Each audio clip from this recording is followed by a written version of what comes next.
മനുഷ്യരൊത്തുചേരുന്ന എല്ലായിടത്തും മാലിന്യം കുമിഞ്ഞുകൂടുന്നത് സർവ്വസാധാരണമായി മാറിക്കൊണ്ടിരിക്കുകയാണ്. അത് പൊതുസ്ഥലമായിക്കോട്ടെ, സ്വകാര്യ സ്ഥലങ്ങളായിക്കോട്ടെ. ജനങ്ങളുടെ ഈ ഒരു പ്രവണതയ്ക്ക് തടയിടാൻ പല സ്ഥലങ്ങളിലും ഡസ്റ്റ്ബിന്നുകൾ സ്ഥാപിക്കുന്നതും സാധാരണമാണ്. അതും ജനങ്ങളെയും കുട്ടികളെയും ആകർഷിക്കുന്ന രീതിയിൽ പൂച്ചയുടെയും മുയലിന്റെയും മറ്റും രൂപത്തിലുള്ള ഡസ്റ്റ്ബിന്നുകൾ നമ്മൾ കണ്ടിട്ടുണ്ട്. എന്നാൽ ഇതിൽ നിന്നും തികച്ചും വ്യത്യസ്തമായുള്ള ഒരു ഡസ്റ്റ്ബിന്നിന്റെ വീഡിയോ ആണ് സോഷ്യൽ മീഡിയയിൽ ട്രെൻഡിംഗ് ആയി നിൽക്കുന്നത്.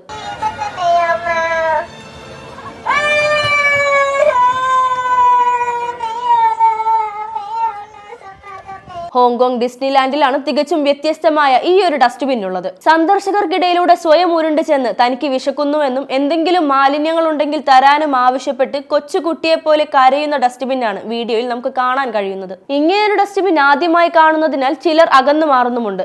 ഇതിനിടെ ഒരു യുവതി മുന്നോട്ട് വന്ന് തന്റെ കയ്യിലെ ടിഷ്യൂ പേപ്പർ വേസ്റ്റ് ബിന്നിൽ നിക്ഷേപിക്കുമ്പോൾ ഒരു കൊച്ചുകുട്ടിയുടെ നിഷ്കളങ്കതയോടെ യുവതിയോട് നന്ദി പറയുകയും നുണയുന്ന ശബ്ദം കേൾപ്പിച്ചുകൊണ്ട് അടുത്ത സന്ദർശകരിലേക്ക് ഉരുണ്ടു പോകുന്നതും വീഡിയോയിൽ കാണാം.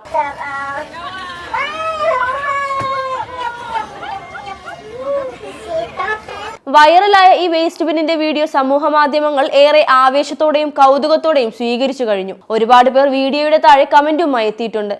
ചിലർ ഡസ്റ്റ്ബിന്നിന്റെ ശബ്ദം എങ്ങനെയാണ് ഉപയോഗിച്ചിരിക്കുന്നതെന്ന് ചോദിച്ചു. സംസാരിക്കാനുള്ള എന്തെങ്കിലും പ്രോഗ്രാമാണോ അതോ ആരെങ്കിലും മൈക്കിലൂടെ റിമോട്ട് കൺട്രോൾ ചെയ്യുന്നതാണോ എന്ന് മറ്റു ചിലർ എടുത്തു ചോദിക്കുന്നുണ്ട്. ഇത് അർദ്ധരാത്രിയിൽ കേൾപ്പിച്ചാൽ എന്താകും അവസ്ഥയെന്നായിരുന്നു മറ്റൊരു കാഴ്ചക്കാരന്റെ സംശയം. ഡസ്റ്റ്ബിന്നിനെ തനിക്ക് തന്നാൽ അവന് ജീവിതകാലം മുഴുവൻ കഴിക്കാനുള്ള ഭക്ഷണം താൻ നൽകാമെന്നായിരുന്നു മറ്റൊരു കാഴ്ചക്കാരൻ എഴുതിയത്.